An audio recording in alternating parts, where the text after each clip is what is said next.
Committee will resume. When we left off, Mr. Strickland had testified, so we will begin with members' questions. I'll begin.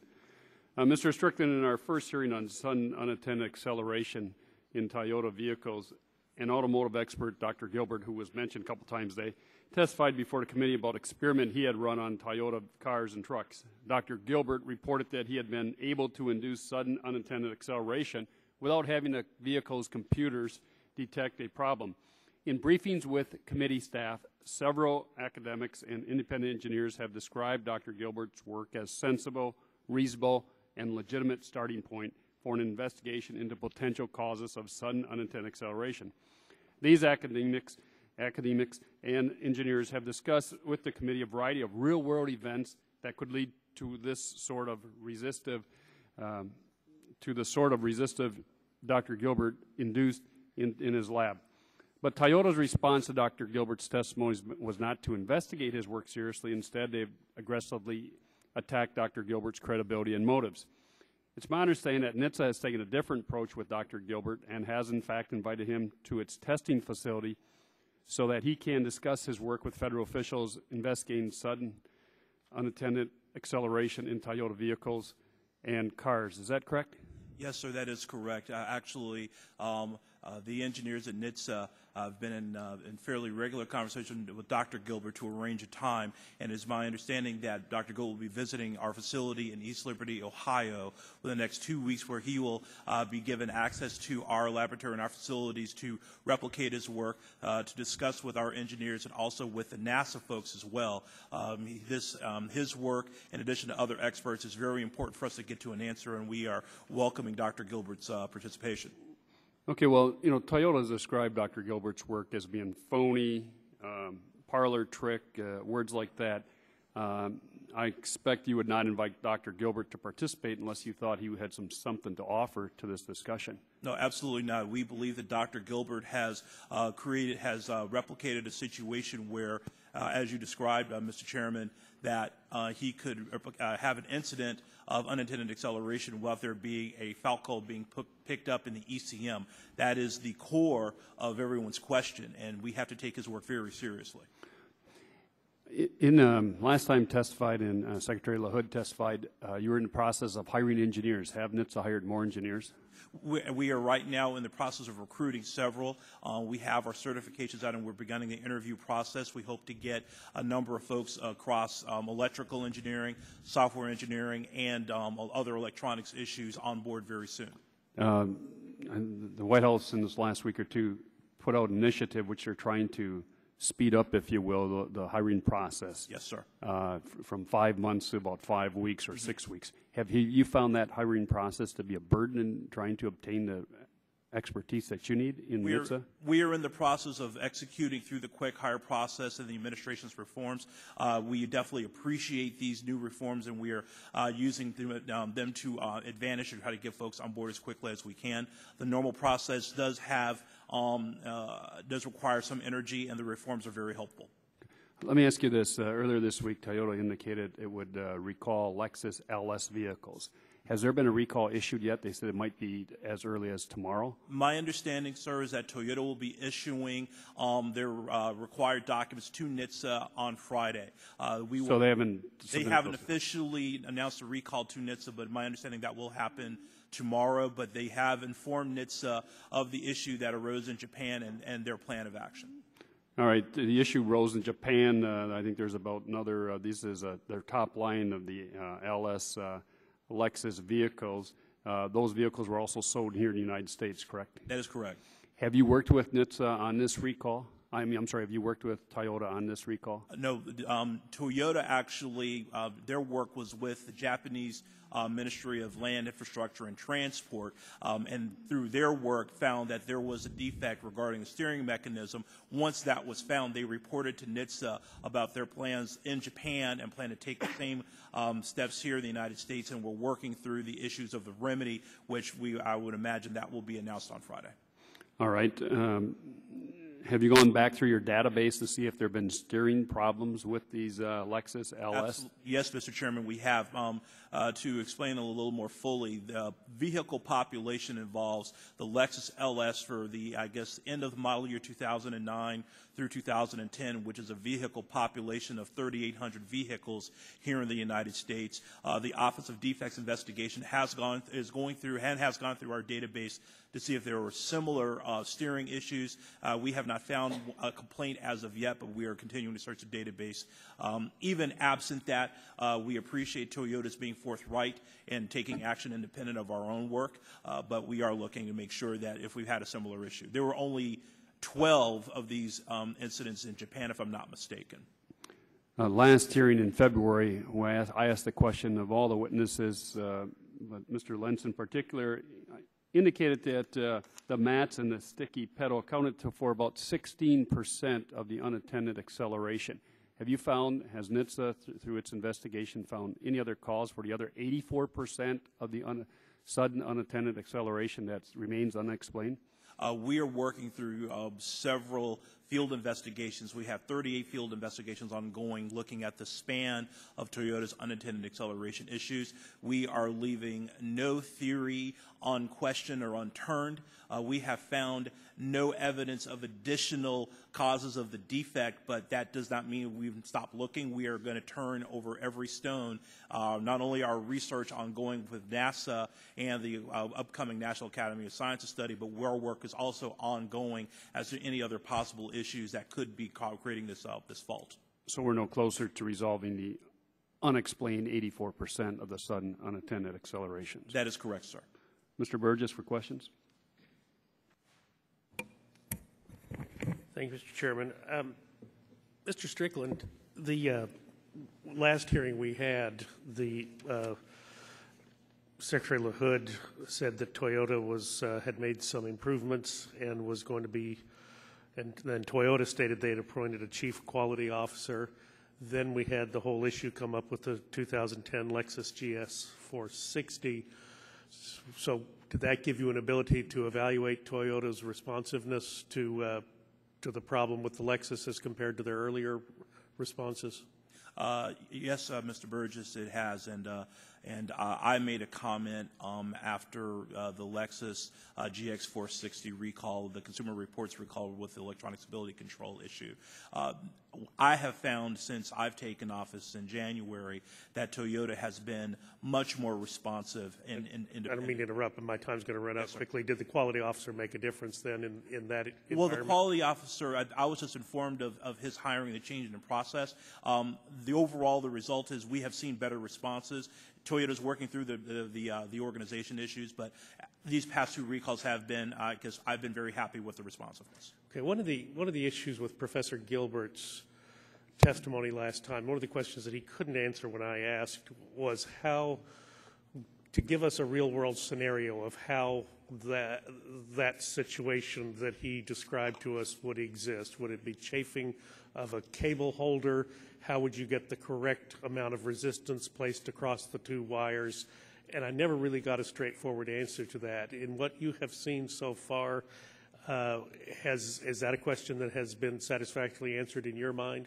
What is the real-world situation that would have to occur in order to meet the conditions that Dr. Gilbert outlined?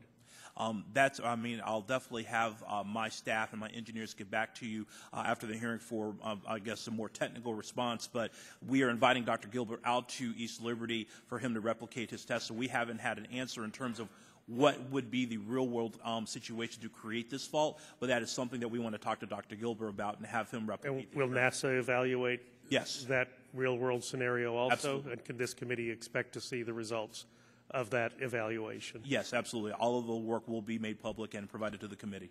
Now, in addition to meeting with Dr. Gilbert, are you planning to meet with Exponent?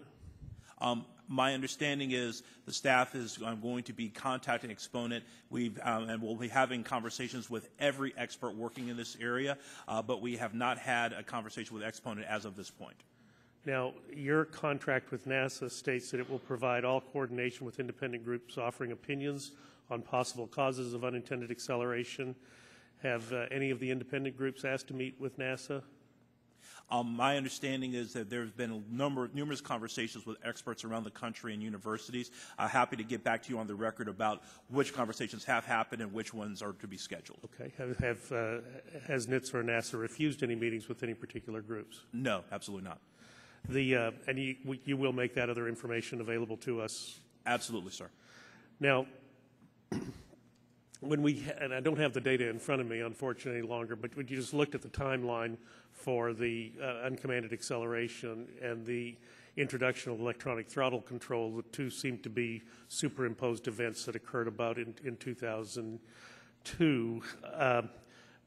But to the best of my understanding, there really, through all of your work, there has not been a problem identified with the electronic throttle control other than the testimony we had from Professor Gilbert. So is that the only avenue that is of pursuit that is occurring right now?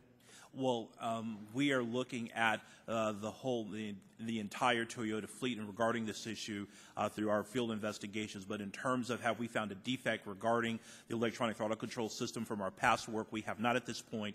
But we are also the reason why we are investing so heavily into making sure that we have a full scope of every answer. So that work is ongoing, continuing, but our past work hasn't shown a defect. Now, was my email correct that I alluded to about the Rhonda Smith car, where Chairman Barton, Ranking Member Barton said find the car and tear it apart and find out the problem? You did look, and right now nothing remarkable. Is that excuse me, is that still the answer? That is still correct. The Smith's vehicle is one of our test fleet. It's over 20 vehicles total. We have begun work on looking at her vehicle in addition to the rest of the fleet, and we will be continuing work as part of our investigation with NASA. Now, as I recall, Ms. Smith's testimony was very compelling when she gave it here in committee. One of her complaints, if you will, was that no one at Toyota would listen to her, but in fact no one at NHTSA would listen to her. In light of what you have found with looking at the car, are you comfortable that NHTSA's previous evaluation of the vehicle shortly after the incident was as thorough as it needed to be and that the consumer's complaints were adequately addressed, or should more care have been taken at the time that the complaint actually occurred? I'm very confident of the work that Office of Defects Investigation did for the Smith vehicle. We deployed one of our best investigators, and it was a very extensive record of his work and his conversations. I've reviewed it, and I believe that everything that should have happened in that investigation did happen, and I'm very happy with the work. And that was the work that occurred right after the incident? That is correct. Let me ask you this. When Secretary LaHood was here, I have a copy of the publicly available NHTSA report on the inspection of a Lexus that was damaged in a catastrophic accident in San Diego, the Mark Saylor accident. There's a portion of the report that's redacted, paragraph 5. Mm-hmm. I'd asked Secretary LaHood if I could. I don't need to have a copy in my hands, but I would like to look at the unredacted report. I'm willing to come down to the Department of Transportation or to your agency to make that review. I understand there may be sensitive information that the family would not want out in the public domain, but I do think it's important that members of this committee be able to review an unredacted report of this accident. Will you help me get that information that I've asked Secretary LaHood to provide to me as a member of the committee? Absolutely. I will definitely refer you to our Chief Counsel, Kevin Vincent. I believe there's Privacy Act implications with that information, but anything that, as long as we are doing everything within the law and the provision of the information to the Congress, we will definitely assist you in that regard. I would remind you the committee has subpoena power. Understand that. Yes, sir. All right. Thank you, Mr. Chairman. I'll yield back. Yield back. You're over 2 minutes. Ms. Christensen for questions, please. Thanks. Thank you, Mr. Chairman. Mrs. Strickland, in your testimony, and we've heard it from several members, that Toyota paid $16,375,000 in civil penalties. And in your testimony, you say that's the maximum penalty available under current law. Do you think that that's an adequate cap? No, ma'am. I believe that the size of the regulated manufacturers under NHTSA's regime is some of the largest multinational corporations on the planet. And on occasion, I think a $16 million fine may not necessarily give the correct deterrent effect. I've testified several times that I believe that the cap should be significantly raised. I know in the Motor Vehicle Safety Act of 2010, the committee thought to remove the cap and allow NHTSA the discretion to properly size a penalty. I believe that is a correct approach. Thank you. You also say in your testimony that you haven't found a basis for opening up any new defect investigations on unintended acceleration. What is the threshold? What would trigger a reopening of the investigation? Well, the two investigations are ongoing in regards to timeliness. So what we're looking for is any document or indication that Toyota knew of a defect that posed an unreasonable risk to safety. And if they did not inform NHTSA within 5 business days of that discovery, they are in violation of the Safety Act, and therefore we would take action. We are reviewing several 100,000 documents in that regard. When we have completed our review, if we have made a finding that there may be an issue regarding a violation of the timeliness mandates of the Act, we will take action once again. But that is, we have made no conclusions as that the work is ongoing. Thank you. Just one other question. As I recall, in the last hearing, a lot of the decisions were being made in Japan, at Toyota in Japan. And in your testimony, you talk about meeting with the your counterparts in the Japanese government. So how would you assess their effectiveness, their independence, their commitment to strong oversight?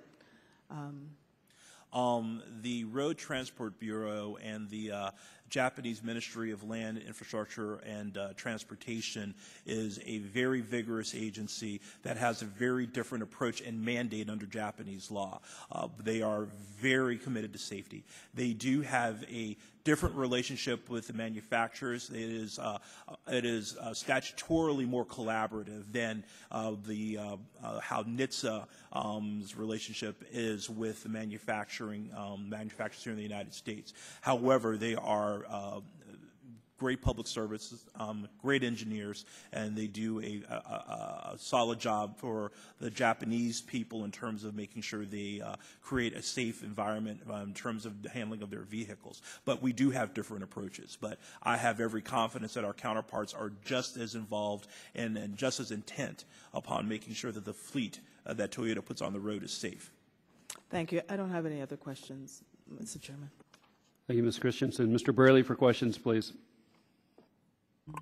Thank you, Mr. Chairman, and welcome back, Administrator Strickland. Mr. Braley, thank you. It's been a while since our last hearing on this topic where you testified, and I'm going to start with a little housework. Yes, sir. Since that last hearing, I've sent you 3 letters, one on March 3rd, one on April 22nd, and again last week on May 14th, requesting information on complaints by Toyota owners who said they'd experienced sudden unanticipated acceleration even after their vehicles underwent recall service to modify pedals and replace floor mats. And in those letters, I also requested information about the steps NHTSA was taking to review Toyota electronics and ensure effective repairs in all affected vehicles. And to this date, I have yet to receive a response from you or your department. Can you give me some indication as to when I can expect a response to those inquiries? Monday or Tuesday. If it's Tuesday, you'll get it very early Tuesday. Mr. Braley, it is my responsibility to make sure that you, any member of this committee, or any member of the Congress gets a timely response. It is my responsibility that it happens. I apologize that you have not received that response. I will make sure that it happens immediately and on a foregoing basis that you get a timely response. Thank you. I appreciate that. Do you have a sense as you sit here today how many reports NHTSA has received of sudden and anticipated acceleration in previously serviced Toyota vehicles?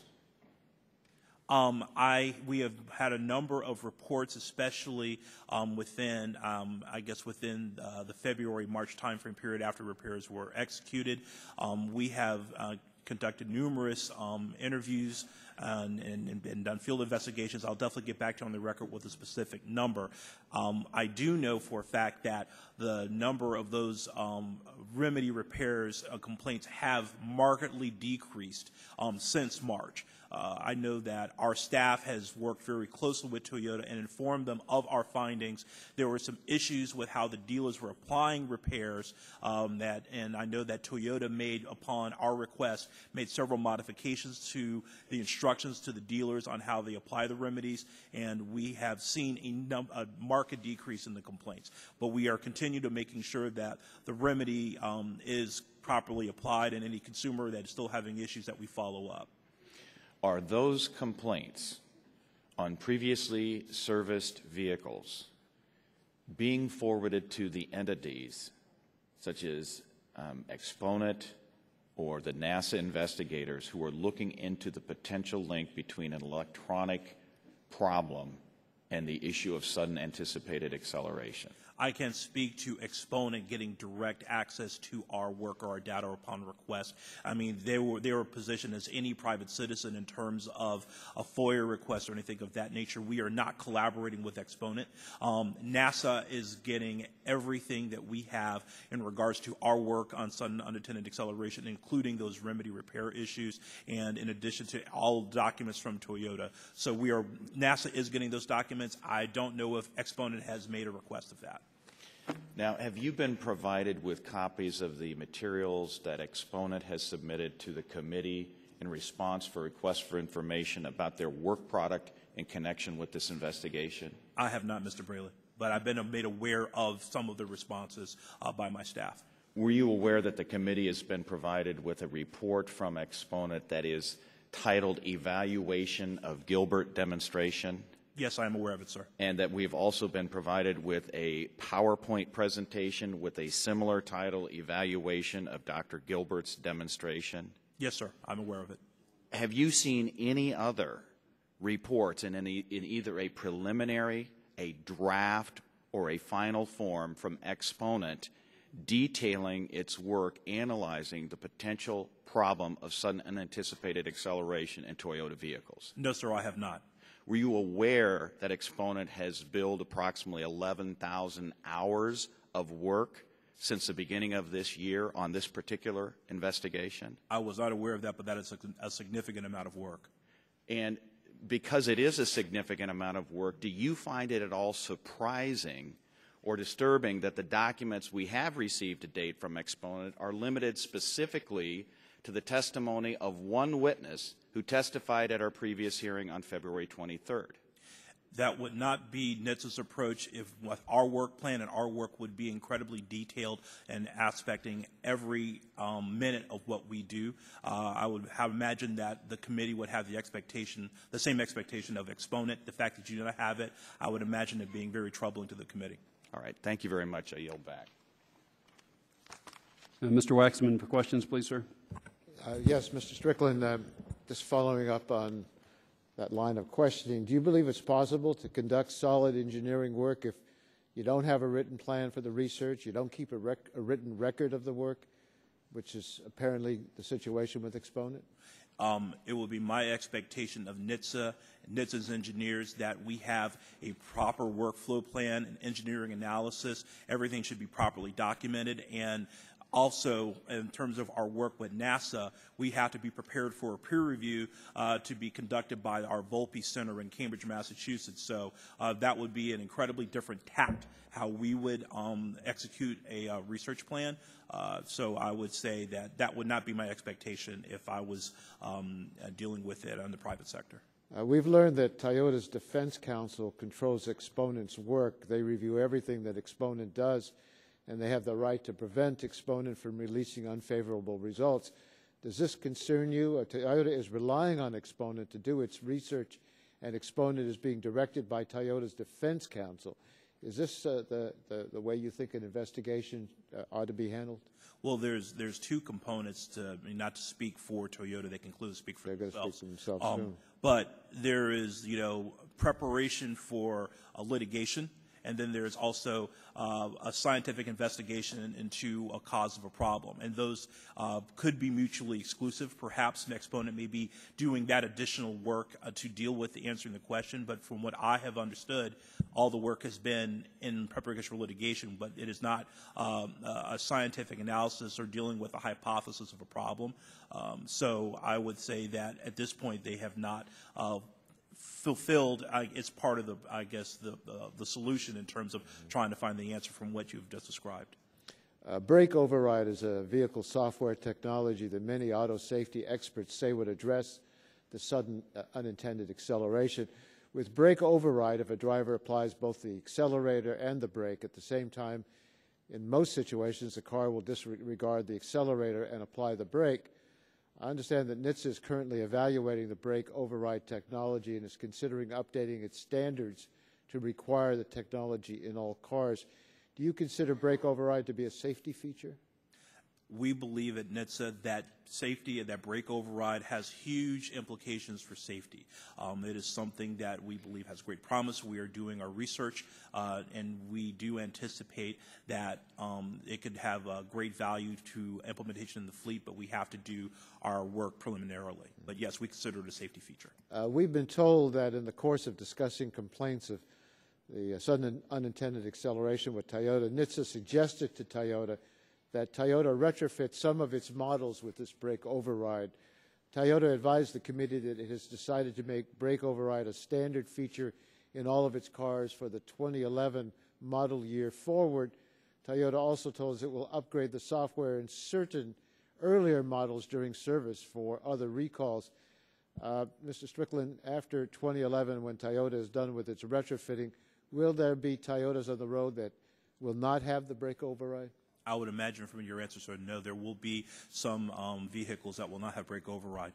Do you support making brake override a mandatory feature for all cars in future model years? As I said, we at NHTSA, we are beginning our research to justify that such a move, but in a preliminary fashion, the one goal we want to have is this. Any driver that depresses the brake should be able to stop the car. Yeah. And with that goal, we believe that has great promise. Yeah. Well, Toyota's reached a conclusion that they want to have this brake override. They think it's important. Is there any reason why, if they've decided a brake override is important for the future cars and some of the existing cars, that they wouldn't want to make brake override available in all cars that are compatible with this feature? I'll ask them that myself, but can you imagine any reason they would not want to do that? From a consumer standpoint, I would imagine that every driver of a Toyota that may have an issue regarding sudden unintended acceleration would like to have this feature on their car. Speaking as a, just speaking as a consumer, Toyota's decision making in terms of how they implement it is an ongoing question. But to answer your question, sir, I believe that it would be a positive move for safety and for their own driving public. Well, I'm going to look forward to hearing Mr. Lentz's explanation for why it won't be available in all Toyotas, because I don't see a reason not to make it available in all the Toyotas. But we'll get his response to that. Yes. Thank you, Mr. Chairman. Thank you, Mr. Waxman. Ms. Schakowsky, questions, please. Thank you, Mr. Strickland. Toyota relies on two primary justifications for its assertion that electronics plays no role in sudden unintended acceleration. We've already discussed one of the shortcomings, one of the justifications, the work the engineering firm Exponent has done for Toyota, the problems with that. The other justification Toyota relies on is the pre-market testing that Toyota's own engineers do before manufacturing vehicles for sale to the public. Our committee staff conducted a transcribed interview of two Toyota engineers from Japan and asked them multiple questions about the company's testing protocols. We learned that this pre-market testing has significant limitations. Toyota only conducts this test during the design phase of the vehicles. As one of the Toyota engineers we interviewed told the committee, quote, once, quote, mass production is initiated, then that means that the design is completed, so we don't conduct anything additional, unquote. So, Mr. Strickland, does this pre-market testing strike you as adequate to identify a cause of sudden unintended acceleration? Well, Representative Schakowsky, there's two components here that NHTSA is concerned about. It's compliance. Before a vehicle is put into the stream of commerce, it has to be compliant with all the federal motor vehicle safety standards, and that's one set of issues that has to be taken care of. The second part, after the vehicle's on the road, we worry about any defects ex post. Pre-market. I understand what you're saying, but now we're talking about before. But this is before mass production. Let me go on. Mm-hmm. Toyota engineers also told us that Toyota does not perform these design phase tests on a large number of vehicles, Mm-hmm. and as a result, its samples may not be representative enough to test for the risk of a rare event such as a sudden unintended acceleration. Some of the tests that Toyota relied on for its claim that the electronic system had undergone, quote, extensive testing, unquote, involve sample sizes of just 1 or 2 vehicles. So, Mr. Strickland, does Toyota's approach strike you as adequate? The approach, every manufacturer has a different approach. The only thing what we're concerned about is what happens on the road.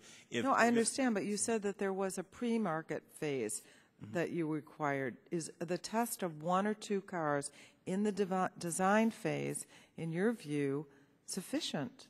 I would have to compare that with other manufacturers' testing protocols, and I don't have that at hand, but I will definitely get back to you on the record. Okay. Furthermore, well, let's see.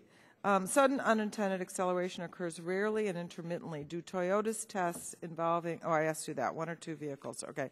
Furthermore, we learned that fail-safe mechanisms in Toyota vehicles are designed to detect single-point, single-event faults. In other words, faults that occur in isolation and affect only one vehicle component. Toyota's testing of critical components of the electronic throttle control system reflects this focus in that they do not test for multiple event or multiple component faults.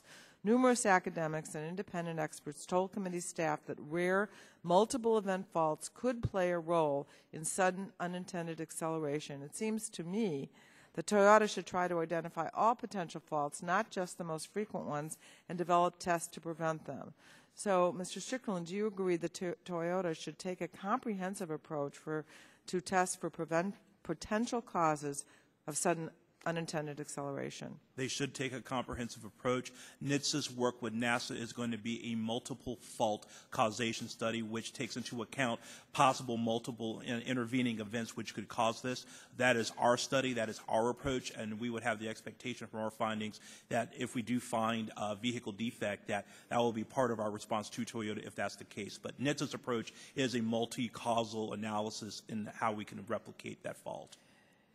Based on the description of Toyota's pre-market testing that you've heard today, do you believe Toyota's pre-market testing provides a sufficient basis to conclude that there are no potential electronic causes of sudden unintended acceleration? I don't think you can use a pre-market analysis as a determinative factor that there is no problem. I think you have to not only do pre-market testing, but you have to do long-term, long-term studies of how your vehicle reacts, in the real world, as a number of manufacturers do. So I don't think that that NHTSA would say that a pre-market test validates a long-term answer of impossibility of there being a failure.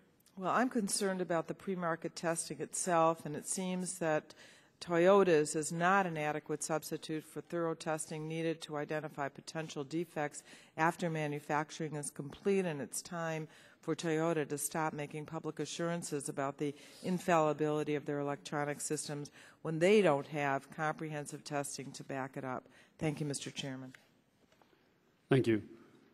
Ms. Strickland, if I may, a couple questions. Would you give Mr. Strickland documents?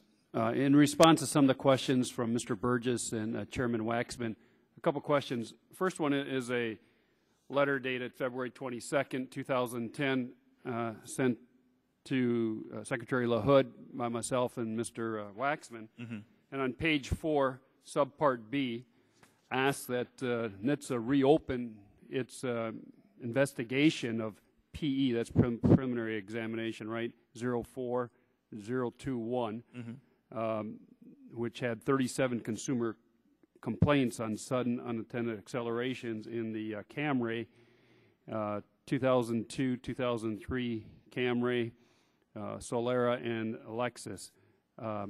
We've yet to have response. Are you going to reopen that investigation as requested? The universe of test vehicles subsumes all of these cars that you asked for. So in terms of a defect investigation, as part of the NASA study that's ongoing, that will have done in by the end of the summer. So to answer, the short answer to your question is we are reevaluating all this work in light of the NASA study. In addition to, that's going to be included in the NAS study, but we will definitely get back to you on the record in direct response to Subpart B. Okay, well, if we're looking at that, and in response to Mr. Waxman's question, you said this brake override system is a huge safety issue. Mm-hmm. Why wouldn't NHTSA require Toyota then to have the brake override system in 2002 and 2003 Lexus ES300s, the Toyota Camry, and the Toyota Camry Solara from 2002-2003, since we had at least 37 consumer complaints, and we've asked that it be reinvestigated. Why wouldn't you require the brake override system be put in all vehicles or Toyota models of vehicles that have this sudden unintended acceleration that we have unexplained answers for? It is still an ongoing investigation, Mr. Stupak. If we make a finding that it is a vehicle defect based upon that, then yes, we would, as part of the mandatory recall of those vehicles, we would ask for a remedy, and that and brake override could be a mandated part of that remedy. Because it is an investigation that is ongoing, which is inclusive, and the key to the NASA study, we are not in a position to make that demand at this time. If Toyota is putting it in some of the vehicles now, it'll be in all vehicles in 2011, mm-hmm. then by putting it in certain vehicles now, is that admission then that you have a defect in those models, and that's why you got put in this brake override? That isn't an admission. That is a decision that Toyota made independently for whatever reason, and you can ask Mr. Wentz those questions. But from NHTSA's perspective, we can only force a mandatory recall if we believe that there is a defect that we can prove in court, and we haven't been able to do that yet. But the fact that Toyota feels that they need to install this in some vehicles may be indicative of what they feel is to be a proper solution until they can come to their own answers. All right, I guess I'll save those questions for Mr. Lenz. Let me ask you the other document I put before you. It's dated 5/2/2007. It's a memorandum from Scott Yan, and this is on the Smith vehicle that Mr. Burgess had asked about. In the last paragraph, first line, it says, discoloration, rust, and surface damage to brake rotors is visible through all four wheel apertures. And if you go on, next page, second paragraph, lower part of that paragraph, it indicates the brake components exhibit wear and damage inconsistent with normal operation and inconsistent with the indicated vehicle mileage. Then they have a number of photographs which show the damage indicates excessive brake temperatures is consistent with the brakes being applied vigorously over an extended period while the vehicle is moving at speed. So the Smith vehicle, well, maybe every time you turn the key you don't find the sudden unintended acceleration. Obviously there was some damage there that was outside the normal wear and tear on a vehicle of this age. Is that correct? Yes, sir, that's correct. Okay, and you've never found any vehicles that's been considered to have SUA, sudden unintended acceleration. You haven't been able to turn the keys. You said you had 20 models, and you haven't found this sudden unintended acceleration? We have not had an event where we where the engineer turned on the car, was able to replicate the fault, specifically because of something outside of the parameters of a floor mat entrapment issue. And we don't know when that occurs. That's why we give it this name, sudden unintended acceleration? There is, yes, absolutely. We basically have to categorize all of those events. There could be multiple causes for that, and that's the reason why we are having our long-term investigation for the National Academy of Sciences and having NASA specifically look at Toyota's electronic throttle control system for the study that we are accomplishing and will finish at the end of the summer. Okay. My time is up, Mr. Burgess, for questions. Thank you, Mr. Chairman. On the, Mr. Strickland, on the order of the brake override that now is receiving so much attention, you mentioned, I think, that installing the brake override in Toyotas would be a positive move. Is that correctly state your feelings? Yes, sir. I think it would be a very positive move. What other manufacturers have installed a brake override system on their cars? There's several manufacturers that have brake override systems. Are there some that don't? There are some that don't. And why is that not a requirement if you think it would be a good move for Toyota? Would it be a good move for other manufacturers? We believe that brake override has a tremendous amount of promise, which is the reason why we are undertaking our preliminary research for possible rulemaking. In terms of dealing with this issue, I guess, across the rest of the fleet, that's going to be part of the study, and part of the one of the answers will be possible long-term solutions, either from the National Academy of Sciences, which may include rough numbers. What percentage of the fleet has the brake override right now? That I'm not sure. I have to get back to you on the record for that. Okay. But why isn't it more widely used? What are the barriers to the implementation? There's different systems in terms of how the brake and the accelerator work in terms of their software configuration, their mechanical linkages. I'm sure every manufacturer has different strategies in manufacturing construction, which may lead to different decisions. I don't want to oversimplify, but if you're thinking about rulemaking, then presumably you're looking at cars with electronic throttle control would have a requirement for a brake override system, so that if the brake is applied, the default is for the throttle to stop action. Yes, sir. We are absolutely looking at that. And so if that's good for Toyota, then it's good for X percent of the fleet that does not have the brake override system. The goal for all regulations promulgated by NHTSA is for the safety of the entire fleet, not one manufacturer. When we had the other hearing, and I don't have the information in front of me today, but it was a list, rated a numerical list of complaints received by your agency about cars. And Toyota showed up on the list, but they were like, I don't remember, 16, 17, 18 on the list. That means there were 16 other car manufacturers where the cars had more complaints than Toyota, and yet here we are involved in a series of hearings over Toyota. Have you looked at the cars and the complaints that scored higher than Toyota, or worse than Toyota, if you will, on that list? And are we actively pursuing the complaints that came into NHTSA for those vehicles as well? NHTSA looks at all trends across all manufacturers. In terms of how the focus on Toyota, there was clearly an anomaly in acceleration events during the period that we're talking about, which is the reason why NHTSA has opened, up until this point, I believe we opened 8 investigations into this issue prior to the Santee crash. So we have taken a look at, we've treated Toyota as we would treat any manufacturer. Yes, there are other manufacturers with similar complaints, more complaints.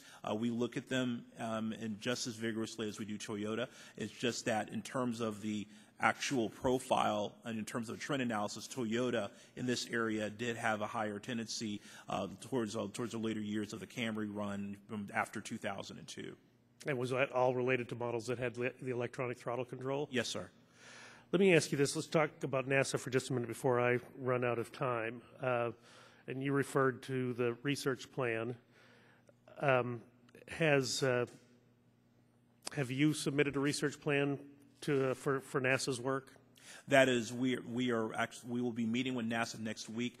It required a huge amount of work to get the Toyota source code. There's lots of proprietary issues we had to overcome. There's been a tremendous amount of documents that NASA had to receive, in addition to our automotive experts working with NASA. So our hope is to have a test plan done fairly soon, and hopefully we'll be submitting, once we get that finalized, we'll submit it to the Volpe Center for peer review. But we have not finished our plan yet.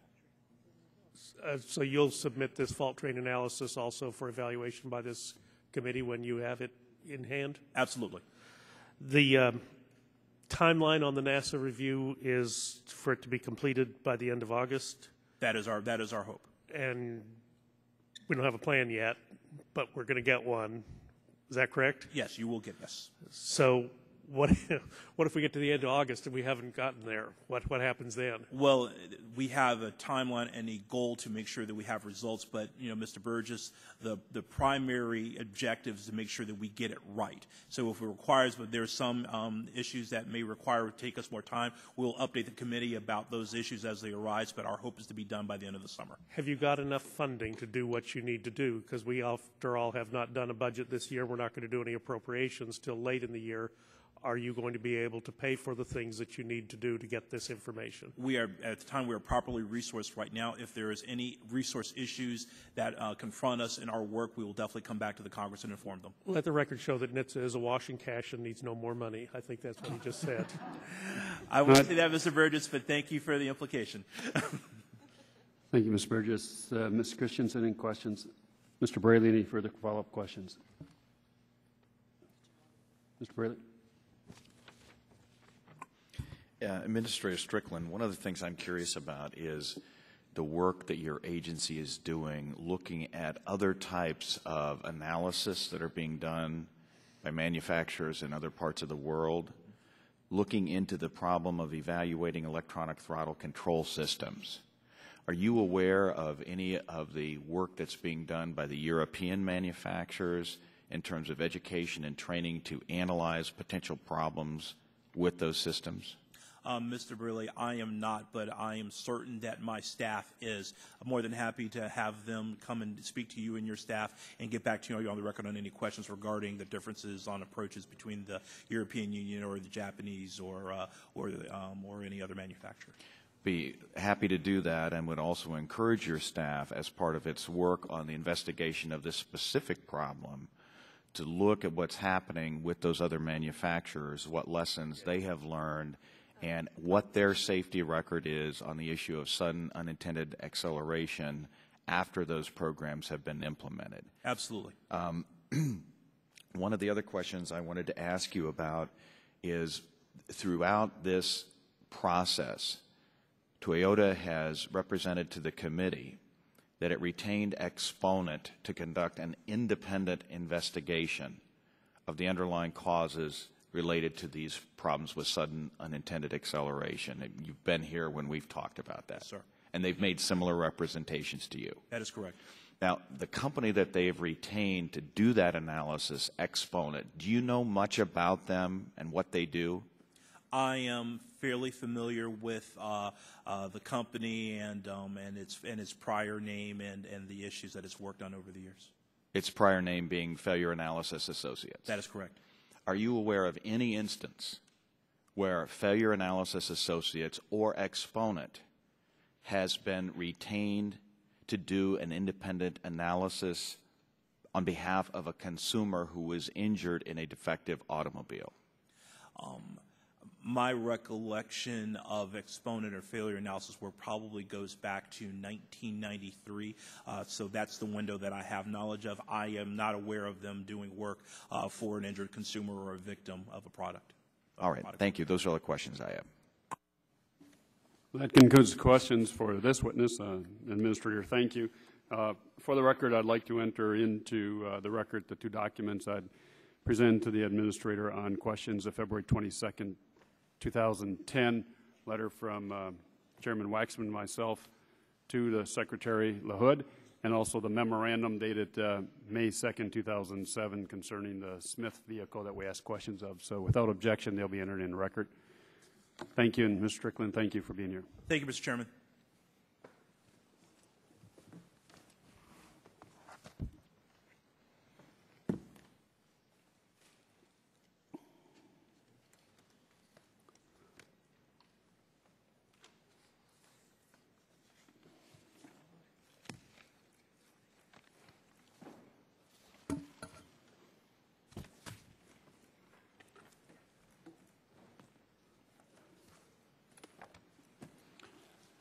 Mr. Lentz, thanks for being here. You're on our second panel.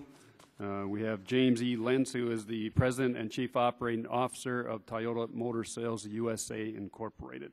As you know, it's the policy of the subcommittee to take all testimony under oath. Please be advised that you have the right under the rules of the House to be advised by counsel during your testimony. Do you wish to be represented by counsel? Yes, Ted Hester is behind me.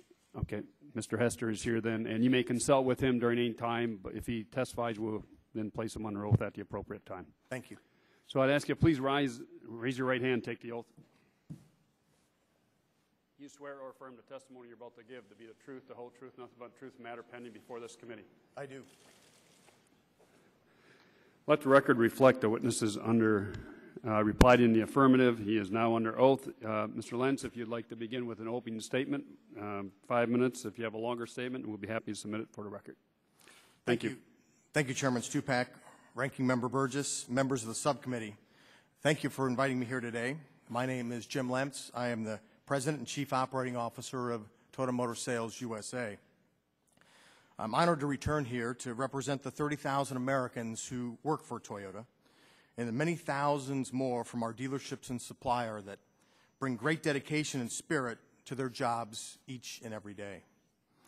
3 months ago, I told this committee that Toyota is committed to strengthening our focus on safety and quality assurance and communicating effectively with our customers and regulators. In subsequent hearings, 4 of my senior colleagues from the U.S. and Japan, including our President, Akio Toyoda, also pledged to improve Toyota's response on safety issues. Today, I would like to update the committee on substantial progress we've made in honoring those commitments. We are taking major steps to become a more responsive, safety-focused organization, listening closely to our customers, responding more quickly to their concerns and those of our regulators, and taking concrete actions to ensure that we are among the industry leaders in safety. Mr. Toyoda has made improving quality assurance his top priority, and our entire company is mobilized to ensure that Toyota vehicles are safe and reliable for our customers, not only when they're first sold and leased, but as they're on the road for many years to come. Under Mr. Toyoda's personal leadership, we've undertaken a top-to-bottom review of our quality assurance process in all aspects of our global operations. Importantly, Toyota has appointed a new Chief Quality Officer for North America, a U.S. executive with more than 3 decades of manufacturing expertise to act as the voice of the customer in this region. North America now has a greater say on recalls and other safety-related issues that affect vehicles sold here in the United States. In fact, the Chief Quality Officer has a direct line to Mr. Toyoda when it comes to ensuring our customers' safety. These changes are having a real impact, as reflected in the speed and decisiveness of our response last month when Consumer Reports identified a potential software issue with the vehicle stability control in the 2010 Lexus GX 460. In addition, our SMART evaluation process has significantly improved the speed of our response to customer reports of unintended acceleration. SMART stands for Swift Market Analysis Response Team, and at its core are 200 highly trained engineers and field technicians who can be deployed anywhere in the U.S. to investigate customer reports of unintended acceleration on site. Under this new evaluation process, the company has completed more than 600 on-site vehicle inspections, and our dealership technicians have completed an additional 1,400 inspections. These examinations are giving us a better understanding about the reasons for unintended acceleration complaints. Significantly, none of these investigations have found that our electronic throttle control system with intelligence, or ETCSI, was the cause. We're now making an extraordinary effort to service our recalled vehicles and equip all of our new cars and trucks with an even more advanced safety technologies, including our Star Safety System, brake override, and improved event data recorders, or EDRs, that will read both pre- and post-crash data. Our dealers have completed nearly 3.5 million recall remedies. That's more than 70% of the sticky pedal modifications, and will continue to reach out to the affected owners to make sure that they bring their vehicles to their dealers' attention. We're grateful to our customers for the way that they're standing by Toyota. Consistent with our pledge to Congress, we now have 150 EDR readout units in North America and have delivered 10 EDR readers to NHTSA so that they can conduct their own data retrieval from Toyota vehicles during their investigations. Additionally, Toyota is well on its way to being the first full-line manufacturer to feature brake override technology as standard equipment on all the vehicles sold in the United States. Brake override will be available across our entire product lineup by the end of 2010. We're also taking the extraordinary step of retrofitting brake override on 7 existing models involved in the recalls as an additional measure of confidence for our customers. Toyota remains confident that our NHTSA system is not the cause of unintended acceleration. Toyota and Lexus vehicles are inherently designed so that real-world uncommanded acceleration of the vehicle cannot occur. We test our vehicles extensively to make sure that the fail-safes and redundancies work. Nonetheless, we're making a major scientific effort to further validate the safety of our vehicles by opening up our technology to an unprecedented level of independent review by respected safety, quality, and engineering experts. The engineering and scientific consulting firm Exponent has already completed more than 11,000 hours of testing and the analysis of the NHTSA system, and its comprehensive evaluation is ongoing. I've been advised by Secretary Slater that the Quality Advisory Panel he chairs will invite a rigorous peer review of that process as part of its assessment of Exponent's findings. And it will be one of the topics of discussion when the panel meets with Mr. Toyota next week in Japan. As Mr. Toyota told Secretary LaHood, we're pleased to cooperate fully with NHTSA and through NHTSA with the engineers from NASA in their independent evaluation of our ETSCI system. We also cooperate with the National Academy of Sciences on their evaluation of Toyota and Lexus vehicles as they study the industry-wide issue of automotive safety. Members of the committee, at Toyota we are committed to doing more than just correcting mistakes from the past. We're learning from them, and we're making major steps to avoid them in the future. I'd like to quote the words of Mike Getz, a Toyota team member for 22 years from Georgetown, Kentucky plant. In One Team on All Levels, a book which means what it is to work at our plant in Kentucky. And it's written by the team members of the Georgetown plant. Mike writes, Toyota makes mistakes, but we're expected to. Take ownership to find out why and ensure that we learn from them and prevent reoccurrence. And we just don't say that. We actually do that. That's been the Toyota way for 70 years. For the future, by acting swiftly on safety issues whenever they arise, we're determined to set a new standard for quality customer care for vehicles on the road. Our goal is to lead the way for our industry. Thank you very much, and I'm happy to answer any of your questions. Thank you, Mr. Lentz, and thank you again for being here. Let me start. I asked Mr. Strickland, but let me ask you this question.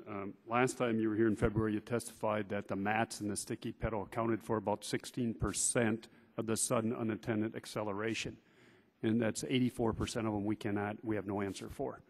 Are we any closer to finding out what about those other 84% of the sudden unintended acceleration? What's the cause of it? Well, I think part of it is it depends on the database that you're looking at. In the case of NHTSA's database, it's lumped together as speed control. So it includes not only events of sudden unintended acceleration, but it includes any other type of surge or hesitation event. So when we spoke last, I'm confident of three things.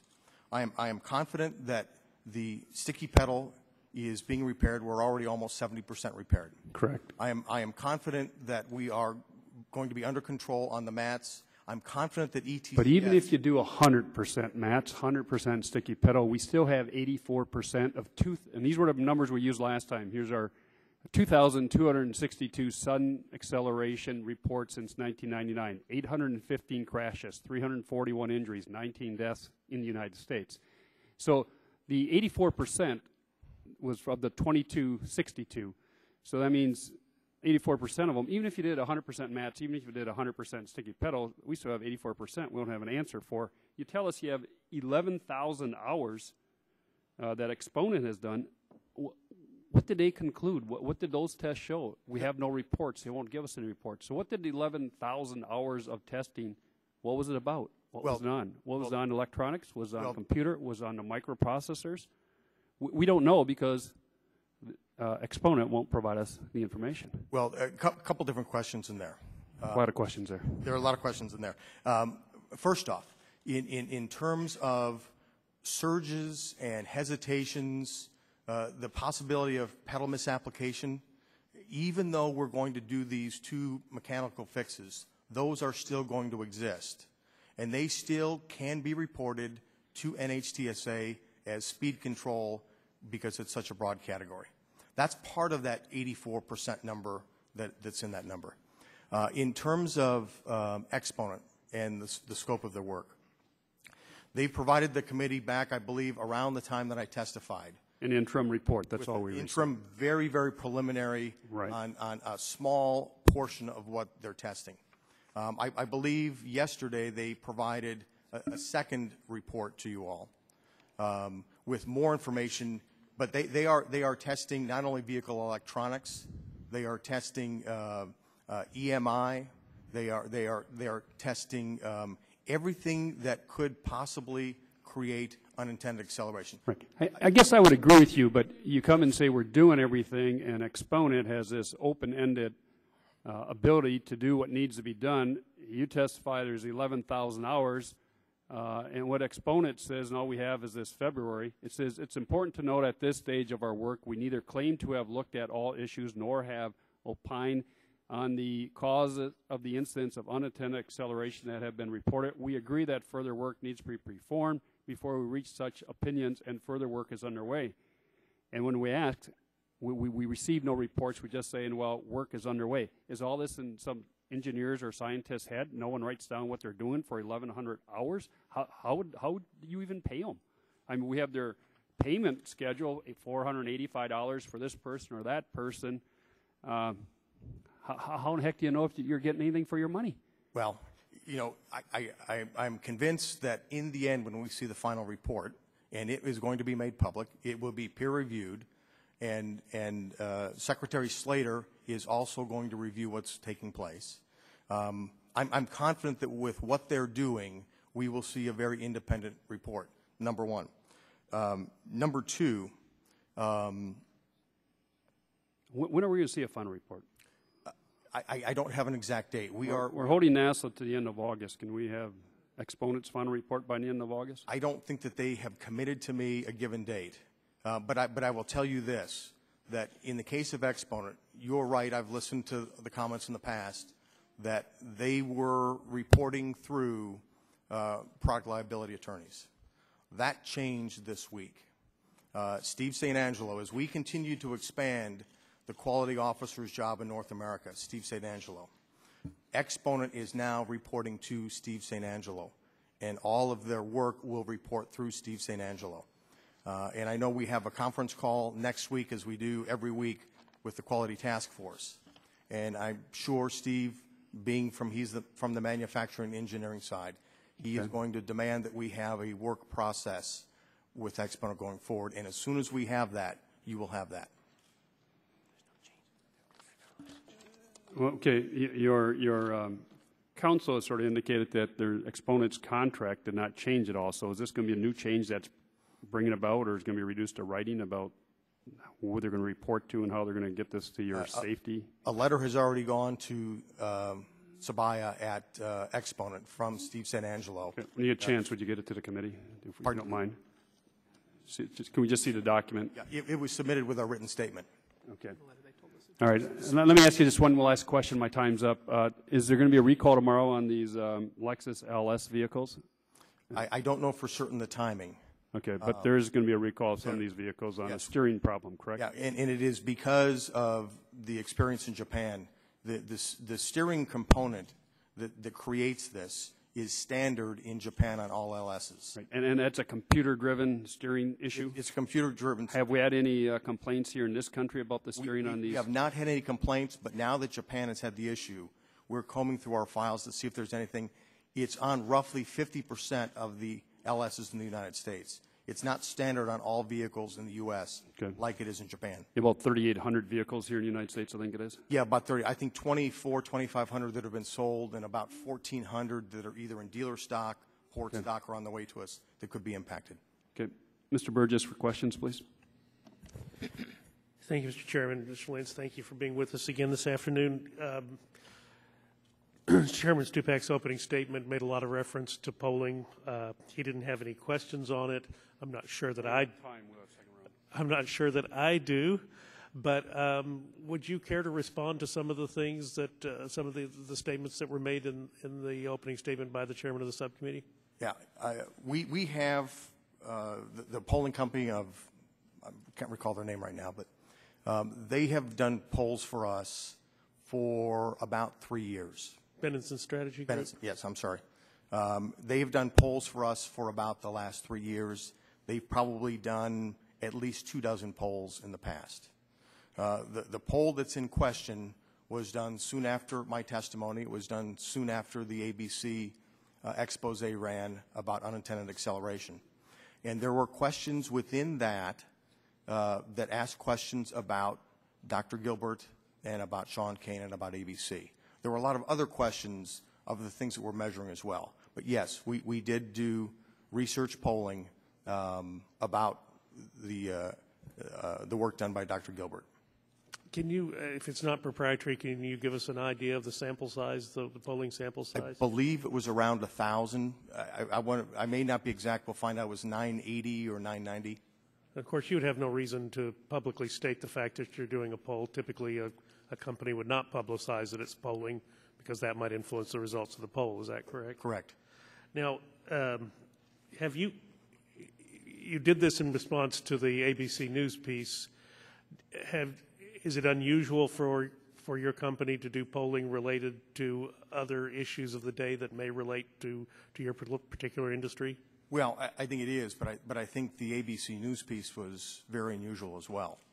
I mean, it was a clear attack on the reputation of the company, and the really cast doubt about electronic throttle control systems. So we felt it was very, very important to our customers, to our dealers. But, sir, if you didn't make it public, and it was obviously in your best interest not to go public with that information, well, who did?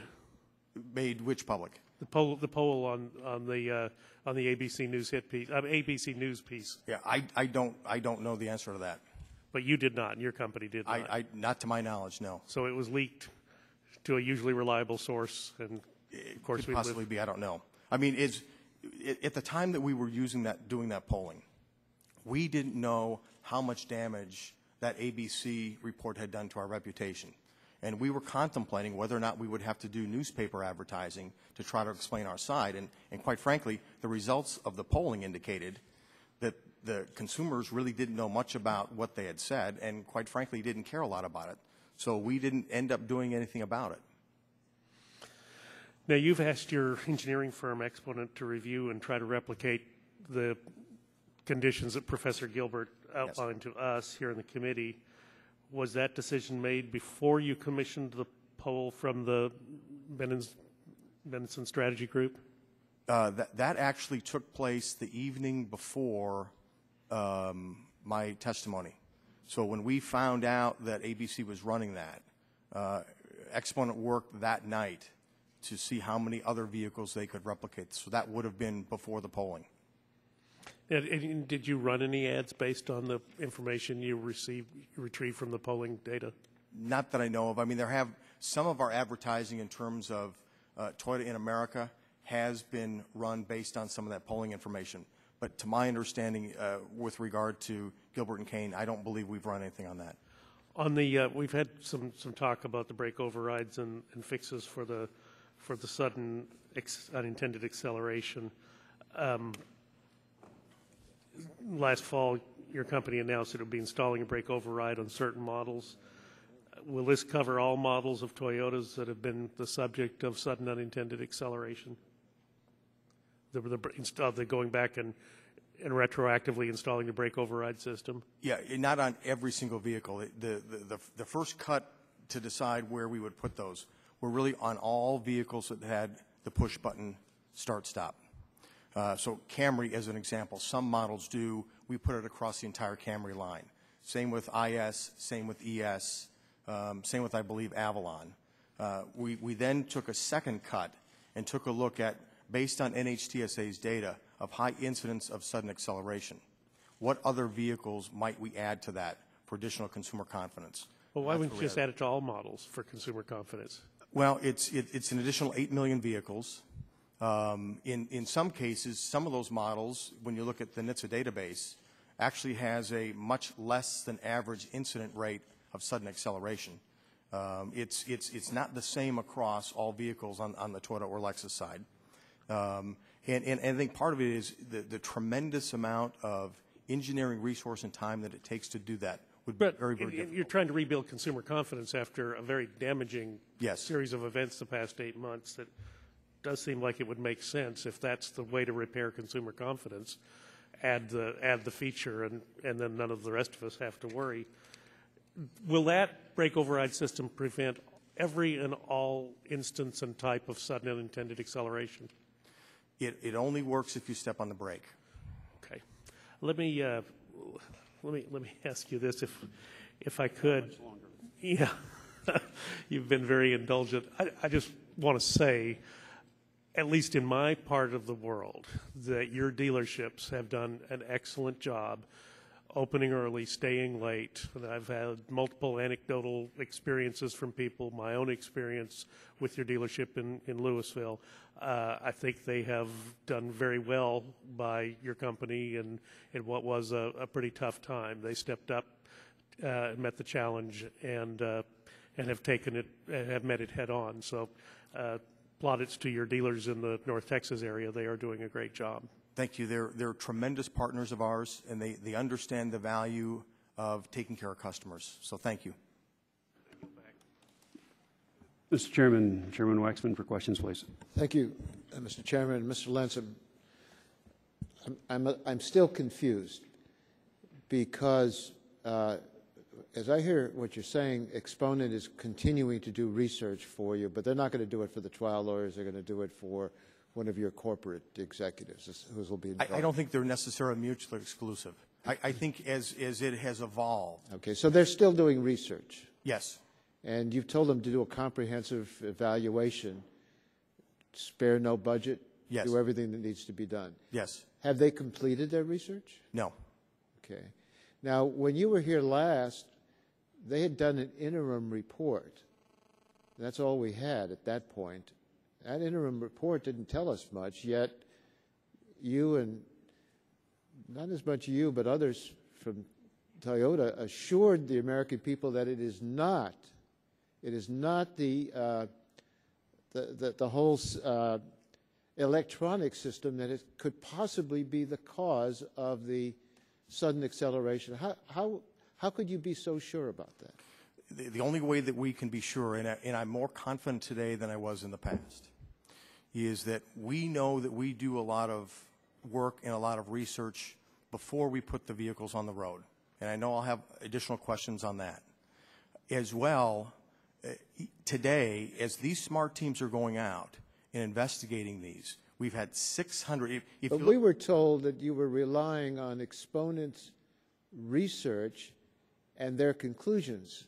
But you weren't relying on their conclusions because they hadn't finished their report. They still haven't finished their report. No, they still haven't finished. But they're. So you're relying on what you were told about the work that was being done in Japan before the products were put into mass production. Yes, and let me. And I raised some concerns about that in my opening statement. But let's go back to Exponent, because it's been held out to us that Exponent has put this issue to rest. That's why Exponent's doing this work, and I just can't understand why you're so absolutely certain. You say you're even more certain now than you were then, but still you haven't had Exponent's report.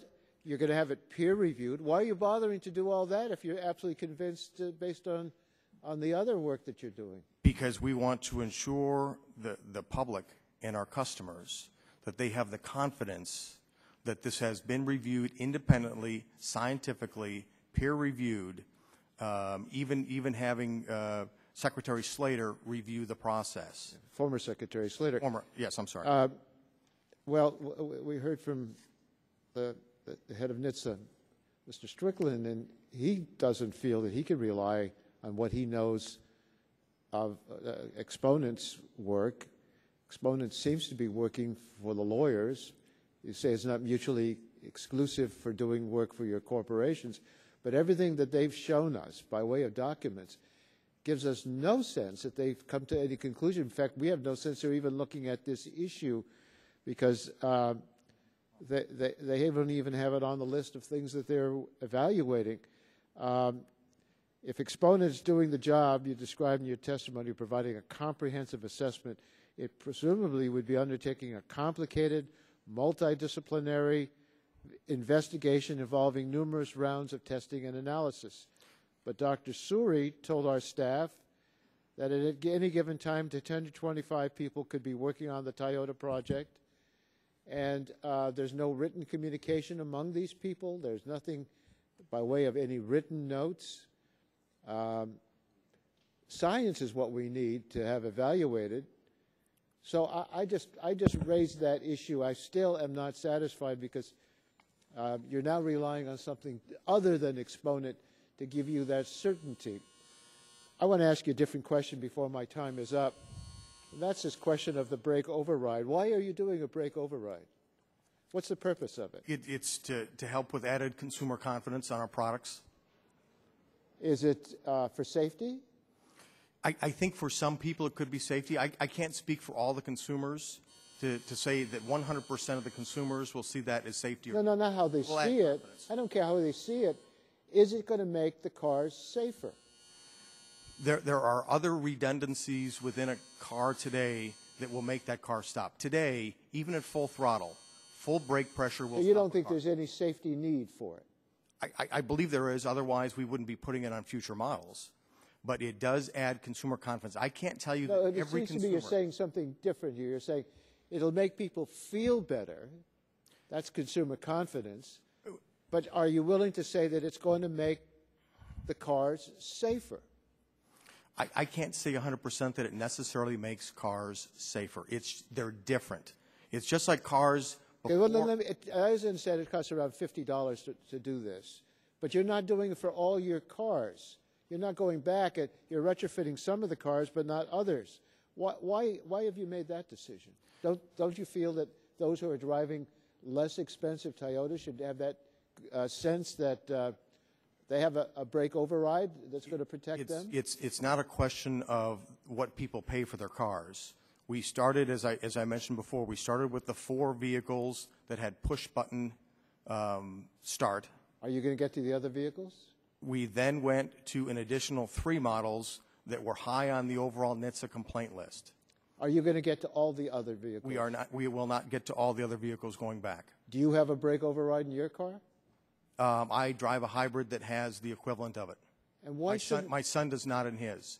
And I don't feel my son does not have brake override in his vehicle, and I do not feel that he is not safe. Okay, but what if I, as a Toyota owner, wanted to spend $50 and get that in my car? If it hasn't been developed, it's a total new software. If it's not developed, it's not developed. Well, it's developed enough where you're putting it in most of the Toyotas. It's unique to each and every vehicle. But you're going to put it in all future Toyotas? Yes. Each and every vehicle for Toyota in the future? Yes, but it's unique. So you're retrofitting it for some of them, but not all of them? It is unique to each and every vehicle going backwards. The amount of time that it would take to be able to do it is just not Mr. Lentz, with all due respect, what I hear you saying is you want people to feel good, so you tell them Exponent has said that it's not the electronics, they should be assured. And I don't believe you can say that. That was the past testimony. You're saying people ought to feel good about the brake override, but you're not willing to say that that's really for safety. I don't see that you're giving us assurances on safety. It seems to me you're working around attitudes, and that attitude you want to develop is people should feel good about Toyota. I want people to feel good about their safety. I understand, but I understand it is an extraordinary effort. I don't know of another manufacturer that has gone back to retrofit vehicles with any type of safety like this. So even to do $3 million going back on these 7 models is an extraordinary effort for any manufacturer to do. And my time is, I don't want to interrupt you if you're finished. No, it's fine, thank you. My time is more than expired. Thank you, Mr. Chairman, for letting me go over, but as you can tell, I'm still not satisfied. Thank you. Ms. Christensen for questions, please. Thank you, Mr. Chairman. Mr. Lentz, in the prior hearing, it seemed, and I sort of asked a question related to this before. All the major decisions were being made in Japan, at Toyota Japan. And there seemed to be a disconnect between what was happening with Toyota-made cars in different parts of the world. No communication, for example, what was happening in Europe with Toyota EU and Toyota US, for example. How would having a special committee on global quality and a chief quality officer have made a difference if those offices existed back then? The biggest difference is not only that we have a global quality officer, but we have an individual who is responsible for recalls now in the United States.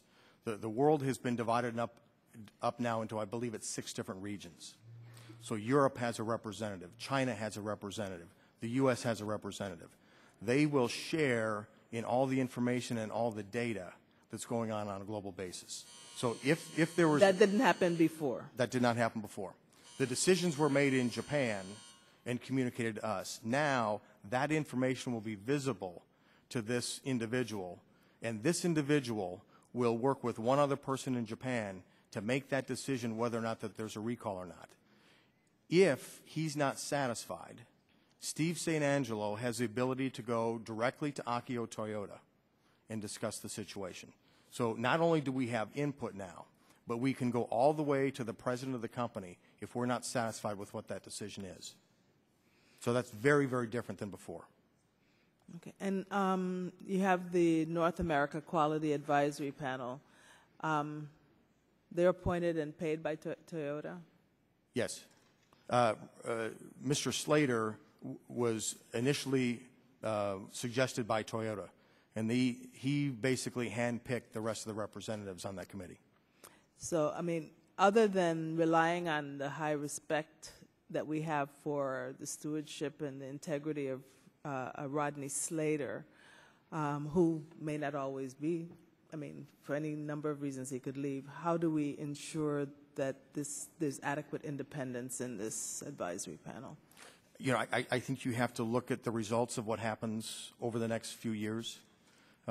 We are very confident that not only Mr. Slater, but the additional members of his panel, they've already spent time with our people. They've already spent time with Exponent. And they seem to be very, very independent, very, very upfront, and are asking tremendous questions. And I think they're going to add tremendous value to our overall organization. And my last question, the initiatives such as SMART, are they happening in the territories as well as in the States?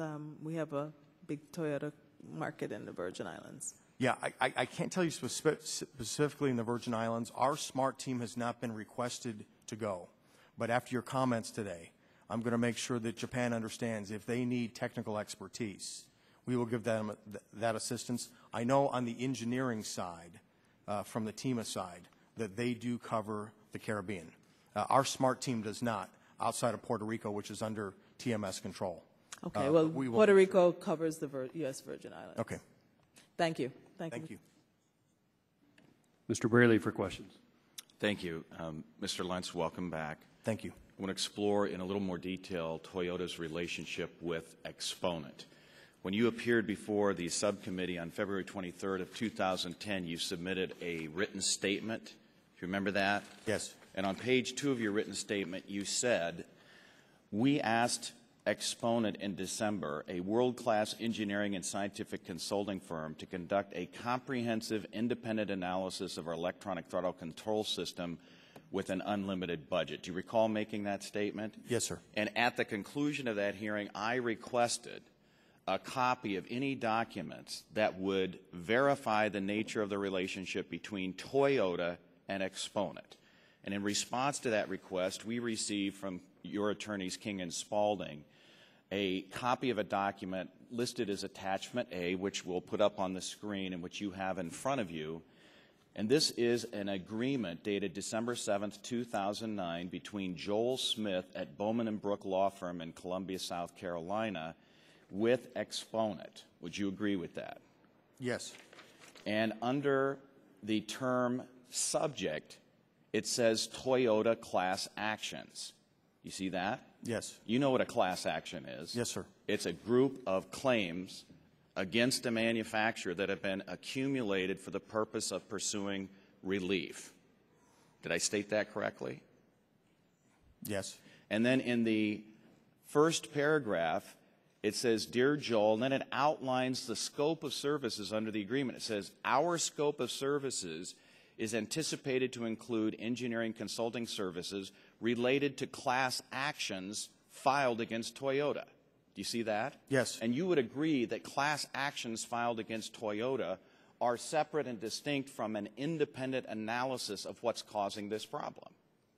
I understand that, but I can tell you that. Well, let me just go on then to the rest of this letter. Down in paragraph 3, it says, and this is an agreement between Bowman and Brook, a law firm in California, and Exponent. It says, it is our understanding that Exponent's retention on this project is solely with your organization. And the organization that Exponent is referring to is the law firm of Bowman and Brook. You would agree with that? Yes. And it says all charges incurred by Exponent on this project, and that's the Toyota class action project, will be the responsibility of Bowman and Brook, independent of other parties involved. Do you see that? Yes. So it's clear that when Exponent was first retained, they entered into an agreement with a law firm in South Carolina, not with Toyota directly, and the subject of that agreement was to investigate class action claims against Toyota.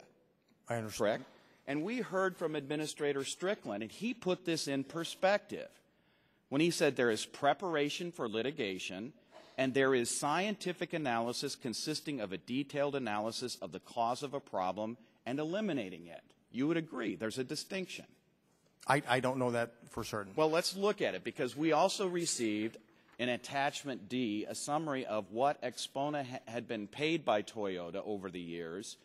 And it says that between 2000 and 2009, Toyota paid Exponent about $11 million for consulting services. And during the period between 2004 and 2009, it was $9.1 million. And there's a statement here, Exponent believes the result of the search provides a reasonable estimate of the gross revenues from Toyota, but they note that if that agreement does not specifically refer to Toyota by name, it may not show up in those revenues. So it's clear that Toyota in that decade had paid a substantial amount of money to Exponent. And my question for you is, how can you claim that Exponent was retained by Toyota to conduct an independent investigation when this agreement we've been provided with makes it clear that they were retained by your defense law firm, and it was for contested litigation, which is in no way considered an independent analysis? That is how the relationship began. But as this has evolved. Well, as of this week, before you came here, you testified that they were reporting through product liability attorneys. That changed this week. Correct. And then the other thing I want to point out is we also asked questions from Toyota and received responses, and I want those put up on the screen. Question and request number 15. It says the overall amount that Exponent has billed for work related to Toyota since Exponent was retained by Bowman and Brook on December 7, 2009, the answer the committee received was Exponent has billed $3,330,552.36. So you indicated in your written statement today that Exponent has already completed more than 11,000 hours of testing and analysis. That means that at 11,000 hours that they're billing about $302 an hour for this incredible amount of work that they've done on this project. I don't know. I don't know what the specific contract is. All I can say is I understand the perception that this is not a very transparent process. But you've also provided us in your written statement today with this letter to Mr. Sabai, yes, who you've indicated will be communicating directly with Mr. St. Angelo. Yes. And when Toyota's counsel talked to committee staff yesterday, they said that the letter to Exponent that you provided with your attachment does not change Exponent's contractual relationship with Bowman and Brook. Not yet. Is it your understanding that it will? I do not know that for a fact. But will you commit to the committee today that if it does, you will provide us with any documents that change the contractual relationship between Exponent and Bowman and Brook or Toyota and any of its various entities related to the project that we've been talking about during these two hearings? Absolutely. All right. I see my time has expired, and I will yield back. Thank you, Mr. Braley. We wanted to go another round of questions, but we got 4 votes on the floor, plus the committee markup on the bill. On the NHTSA bill, it takes place at 2 o'clock, and members can't be at 2 places, so we're going to have to cut it short. Mr. Lentz, before I go, though, I did want to get into questions about the polling, but I can do that in writing, and I'll follow these up. But last time you were here in February, I asked you about, and a lot of discussions were about the event data recorders. Yes. We received no information yet on anything from the event data recorder, other than you provided some. But I had asked, Mr. Rush had asked, and others had asked specifically about the November 27, 2009 accident involving a 2010 Camry in Auburn, New York. I asked about December 26, 2009 accident in South Lake, Texas involving a 2008 Toyota Avalon. I asked about a Jeff Pepsky of Minnesota 2007 Lexus ES 350 about their black box recorder. I also asked and questioned you on the February 20th, 2010 Washington Post article on the Camrys in 2005. In fact, I asked about Camrys again. 3 fatal accidents, and of course the 2005 Camry is not subject to any sudden unattended acceleration, even though the 3 fatal accidents here did. We were looking for the information on the black box recorders. I will follow it up in writing, but that and other questions I have. I apologize if we haven't submitted that to you. I can tell you that the black box recorders, we've lived up to the commitment that we made that we have 150 of the devices, the data retrieval devices in the marketplace. I can also tell you that... Correct, but we want to know what they say. Yeah, but I can also tell you that they will be made commercially available by probably about September of 2011 to make it much more readily available for police across the United States. And consumers, I hope. Yep, and consumers will have access. Because that'll be part of the bill today. To their data. So, thank you. But we'll follow those up. Mr. Braley, quickly, because we're out of time. Before you close the hearing, I would just ask that the response from King and Spalding that we received with all of the relevant attachments and the email that we had up on the screen dated Wednesday, May 19th, with the answers to questions number 15 and 16 be included as part I would have no problem as long as we had some redactions on some of the names. That'd be the only thing I'd have to insist upon. Other than that, I have no objection. You have any objection as long as we redact the names?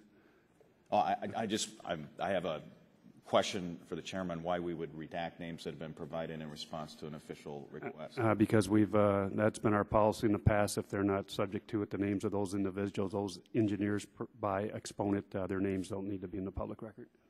The only exception I would request then, Mr. Chairman, is there are people, Mr. Sabai is listed as the very first person in that answer, and since he has been the subject of the discussion at the hearing, and there's no question based on the letter that the witness has provided that his name be left and not correct. Okay, without objection. So be included with redactions of the professional engineers who were not subject to or signed that letter. Okay, that concludes all. Mr. Chairman, just one observation since everyone else has gone over. All right. You're going to a markup at Commerce, Trade, and Consumer Protection. I'm no longer on that subcommittee, but you're going to mark up legislation, and we haven't finished our work here that is supposed to inform the legislation that is being marked up this afternoon. I mean, there are huge discrepancies and huge holes that need to be filled with the need to get this done so fast. The legislation we're marking up does not just include this subject of this hearing, Toyota. It's also others. There's also been hearings on the legislation that witnesses have testified. I know you're not on the subcommittee, but we do this time, and reclaiming my time, we do this time and time again. You don't have any time. We did it with clean water, and now we're doing it with this bill this afternoon. It just seems like the committee should take things in a methodical way and not be doing these things in a haphazard arrangement that seems to be so prevalent right now in the committee. And thank you for your indulgence. Right. I'll yield. you'll have a chance to voice those objections when it comes to the full committee, because as you know, when it goes to the subcommittee level, it must come to the full committee before we have a markup at the full committee level. So you have a chance to participate then. Well, that concludes all questioning. I want to thank all of our witnesses for coming today and for your testimony. The committee rules provide members have 10 days to submit additional questions for the record. I ask unanimous consent that the contents of document and binder be entered in the record, provided that the committee staff may redact any information as business proprietary, relates to privacy concerns, or law enforcement sensitive. Without objection, the documents will be entered in the record. Before I close this hearing, let me acknowledge two key staff persons, Ann Tyndall of the Democratic staff and Karen Christensen of the Republican staff. Both these women are expecting a child very soon. We appreciate the work they put in on this hearing and previous hearings for this committee and our subcommittee.